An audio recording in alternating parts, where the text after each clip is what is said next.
Assalamualaikum warahmatullahi wabarakatuh.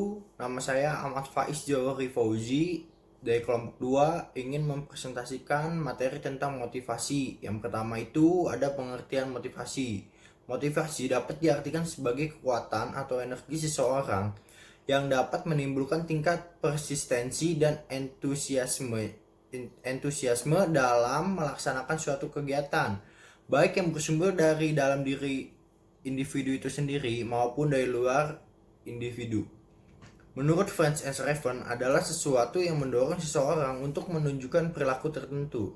Jadi, motivasi adalah suatu dorongan dari dalam maupun dari luar seseorang untuk mengerjakan suatu tugas dengan sebaik-baiknya karena kebutuhan yang didasarkan pada kerangka acuan keberhasilan, atau dengan kata lain, kesediaan, dorongan, dan upaya seseorang yang mengarahkan perilakunya untuk melaksanakan tugas dan tanggung jawabnya dengan baik yang diukur melalui indikator memperoleh imbalan, terjalinnya kerjasama, penghargaan, aktualisasi diri, dan kepuasan dalam lingkungan kerja.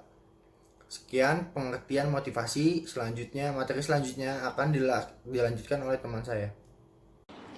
Assalamualaikum warahmatullahi wabarakatuh. Nama saya Disa Marina. Saya ingin mempresentasikan teori motivasi.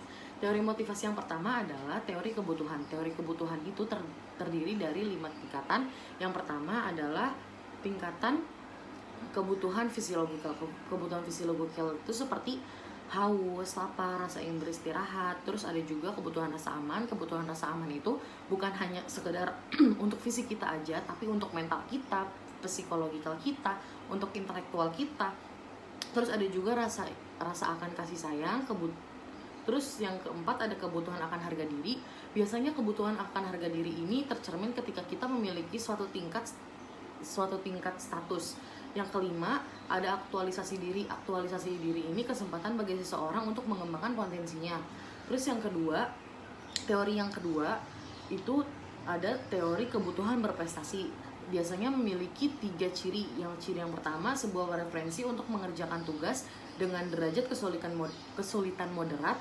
Yang kedua, menyukai situasi-situasi di mana kinerja mereka timbul karena upaya mereka sendiri dan bukan karena faktor-faktor lain. Yang ketiga, menginginkan umpan balik tentang keberhasilan dan kegagalan mereka dibandingkan dengan mereka yang berprestasi rendah. Yang ketiga, ada teori ERG. Teori ERG ini dikenal dengan akronim ERG. Dalam teori Alderfer merupakan huruf-huruf pertama dari 3 istilah, yaitu E, existence atau kebutuhan akan eksistensi, R atau relatedness atau kebutuhan untuk berhubungan dengan pihak lain, dan G atau growth, kebutuhan akan pertumbuhan. Jika makna ini disatukan, maka teori Alderfer menekankan bahwa berbagai jenis kebutuhan manusia itu diusahakan pemuasnya secara serentak. Apabila teori Alderfer disimak lebih lanjut, maka seperti ini akan nampaknya. Yang pertama, makin tidak terpenuhinya suatu keinginan manusia, maka makin besar pula keinginan untuk memuaskannya. Yang kedua, kuatnya keinginan memuaskan kebutuhan yang lebih tinggi semakin besar apabila kebutuhan yang lebih rendah telah terpuaskan. Yang ketiga, sebaliknya, semakin sulit memuaskan kebutuhan yang tingkatnya lebih tinggi, semakin besar keinginan untuk memuaskan kebutuhan yang lebih mendasar.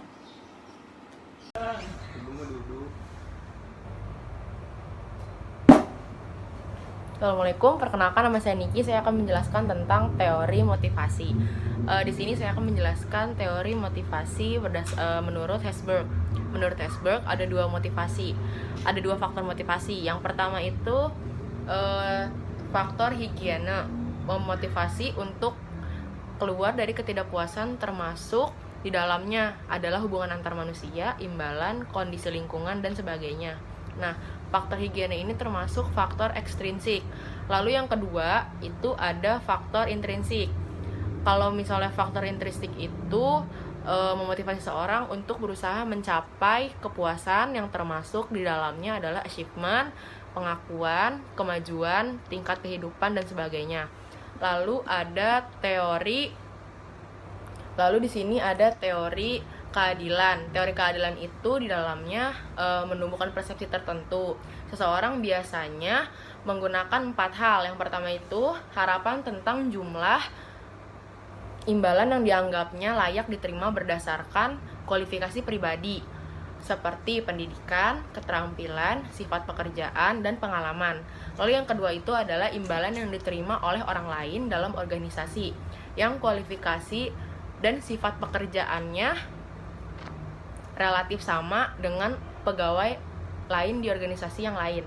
Lalu yang ketiga ada imbalan yang diterima oleh pegawai lain di organisasi lain di kawasan yang sama serta melakukan kegiatan sejenis. Lalu ada yang keempat itu adalah peraturan perundang-undangan yang berlaku mengenai jumlah dan jenis imbalan yang merupakan hak dari para pegawai.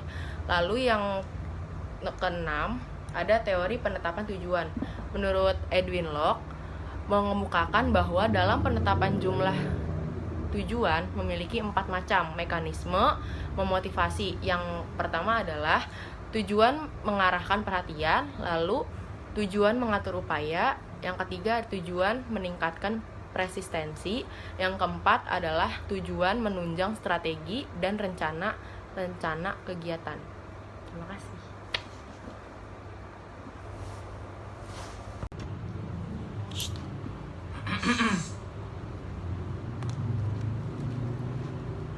Assalamualaikum warahmatullahi wabarakatuh. Nama saya Aditya Gusti. Saya ingin mempresentasikan teori motivasi. Yang ketujuh itu teori harapan. Menurut teori ini, motivasi merupakan akibat suatu hasil dari yang ingin dicapai oleh seseorang. Yang kedelapan, teori penguatan dan modifikasi perilaku. Menurut teori ini, berbagai faktor di luar dari seseorang turut berperan sebagai penentu dan pengubah perilaku. Yang kesembilan, teori kaitan imbalan dengan prestasi merupakan model ini. Motivasi seorang individu sangat dipengaruhi oleh berbagai faktor, baik bersifat internal maupun eksternal. Termasuk pada faktor internal adalah persepsi seseorang mengenai diri sendiri. Yang kedua, menghargai. Yang ketiga, harapan pribadi. Dan sedangkan faktor eksternal mempengaruhi motivasi seseorang antara lain ialah yang pertama, jenis dan sifat pekerjaan. Yang kedua, kelompok kerja di mana seseorang bergabung. Yang ketiga, organisasi tempat bekerja.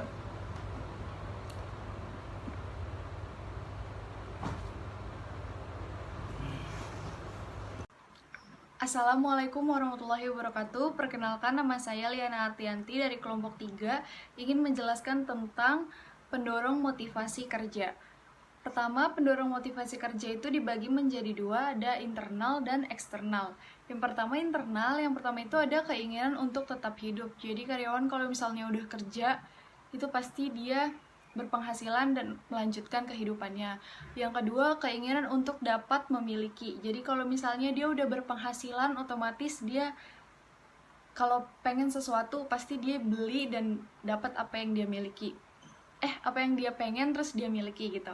Terus yang ketiga, keinginan untuk dapat memperoleh penghargaan. Jadi misalnya dia udah bekerja terus dia termotivasi untuk mendapat penghargaan, misalnya contohnya kayak pengen jadi karyawan teladan gitu. Terus yang selanjutnya ada keinginan untuk dapat memperoleh pengakuan. Jadi dia pengen diaku kalau misalnya dia tuh udah jadi karyawan di situ gitu. Terus selanjutnya ada keinginan untuk dapat berkuasa. Kalau misalnya kita udah bekerja, pasti kita tuh termotivasi untuk gimana caranya bisa naik jabatan gitu, berkuasa di sana.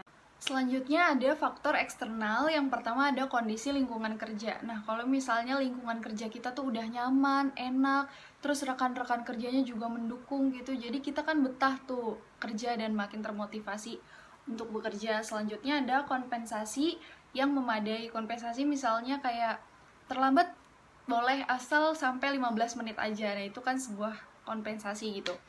Terus supervise yang baik. Supervise itu artinya pengawas atau supervisor, kayak ibu saya.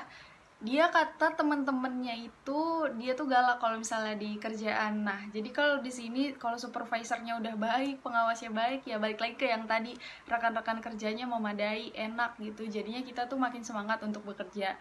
Selanjutnya adanya jaminan kerjaan, jaminan pekerjaan misalnya kayak BPJS, jam sostek, jaminan kecelakaan kerja gitu-gitu.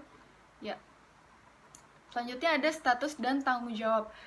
Kayak misalnya kita tuh udah dikasih jabatan, misalnya kita jabatan di situ sebagai karyawan tetap misalnya. Nah, kalau misalnya kita tuh udah dikasih kepercayaan, udah dikasih tanggung jawab sebagai karyawan tetap, masa iya kita masih mau males-malesan gitu? Pasti kan kita kayak mikir, oh iya, gue kan udah jadi karyawan tetap nih di sini, masa iya masih mau males-malesan gitu. Jadi itu yang bikin kita termotivasi, balik lagi status dan tanggung jawabnya itu yang bikin kita termotivasi untuk tetap bekerja. Selanjutnya atau yang terakhir ada peraturan yang fleksibel, ya balik lagi ke yang tadi. Peraturannya kayak misalnya boleh terlambat asal sampai 15 menit, atau setahu aku PT-PT atau perusahaan gitu suka melarang karyawan-karyawan itu untuk memakai hijab. Jadi kalau misalnya kita atau kami yang hijabers terus habis itu kita kerja di PT terus boleh pakai hijab gitu, asik banget gak sih kerja kayak gitu dengan peraturan yang fleksibel yang masuk juga sama kitanya. Jadi kayak kita kerjanya juga jadi enak, semangat, dan terus termotivasi. Itu aja, terima kasih.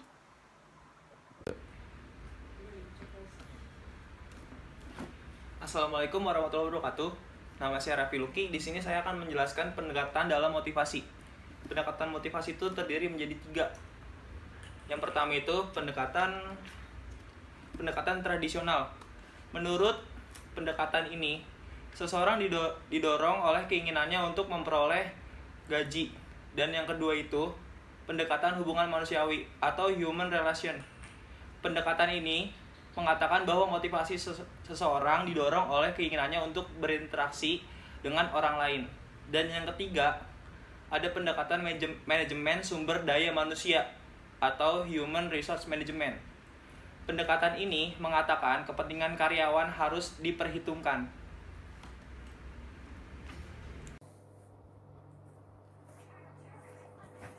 Assalamualaikum warahmatullahi wabarakatuh.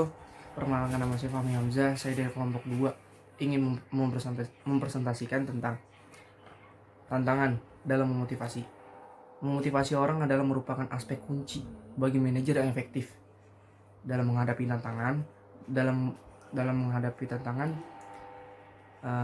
juga memotivasi juga dapat dipertimbangkan dan untuk memperbaiki produktivitas, kualitas atau keputusan kerja. Contohnya kayak saya nih, saya lemah dalam bekerja atau saya lemah dalam suatu skill saya gitu kan, tapi di sisi lain manajer saya beri motivasi untuk saya untuk lebih jauh diperbaiki untuk bekerja. Apa yang saya bisa pasti bisa gitu ya, kurang lebih kayak gitulah, kurang lebih. Mohon maaf. Assalamualaikum warahmatullahi wabarakatuh. Sekian.